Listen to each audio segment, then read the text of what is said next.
terkena corona. Down, lakukan sesuatu dan berhentilah khawatir. Serahkan pada Tuhan dan berhentilah khawatir. Yang paling penting hanya satu, kita harus tetap.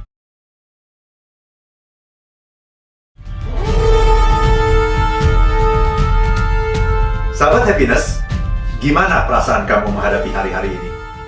Dalam situasi krisis seperti sekarang ini, perasaan yang paling sering muncul adalah takut. Variasinya bisa banyak.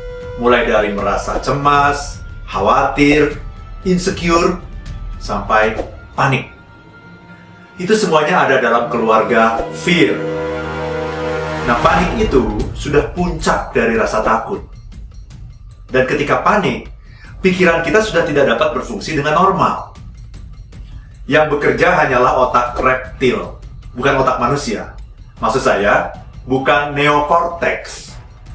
Otak reptil itu pilihannya hanya dua, lari atau lawan.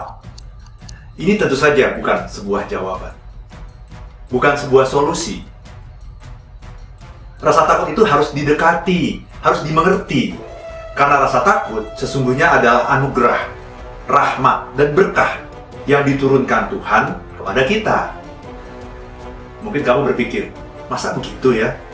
Bukannya rasa takut itu emosi yang negatif, sesuatu yang harus dijauhi. Nah, disinilah letak kesalahpahamannya. Gini teman-teman, setiap emosi yang kita rasakan itu semuanya positif. Tidak ada yang namanya emosi negatif.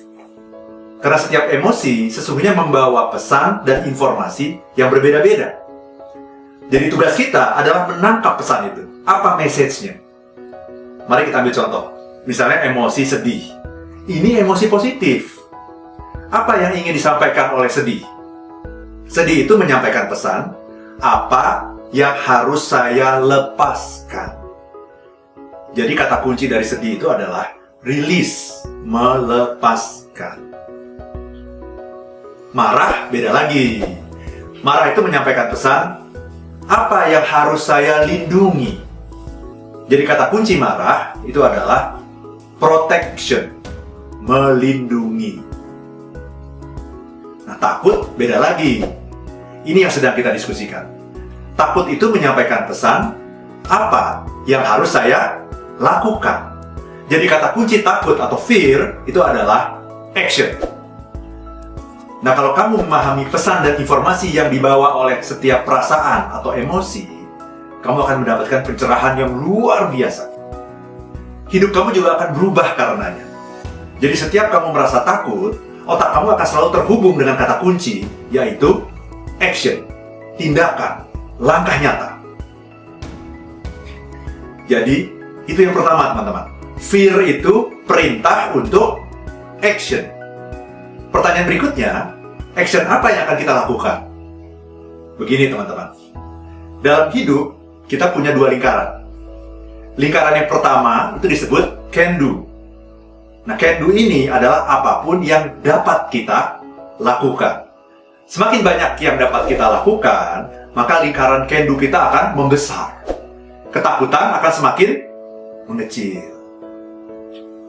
Nah, lingkaran yang kedua adalah can do. Can do adalah sesuatu yang tidak bisa kita lakukan. Nah, kalau kita berfokus pada can do, maka kita akan merasa semakin tak berdaya, menjadi makin lemah, makin takut. Lingkaran can do kita akan mengecil.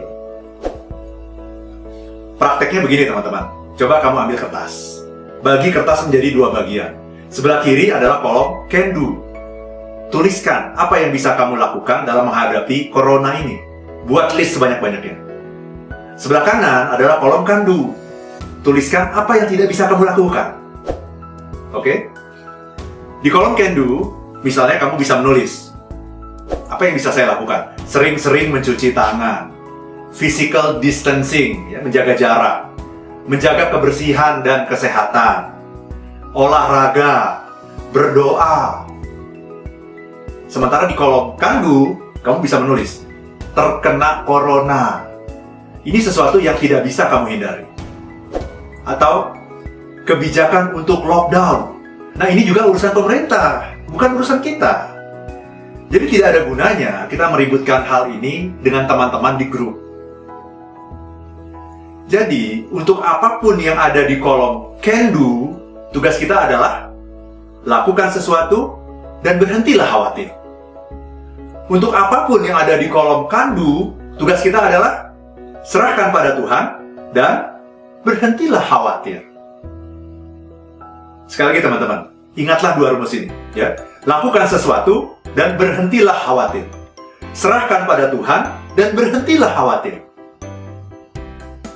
Krisis ini hanya bersifat sementara. Insya Allah akan segera berakhir. Yang paling penting hanya satu. Kita harus tetap bahagia. Terima kasih. Dan if you wanna be happy now.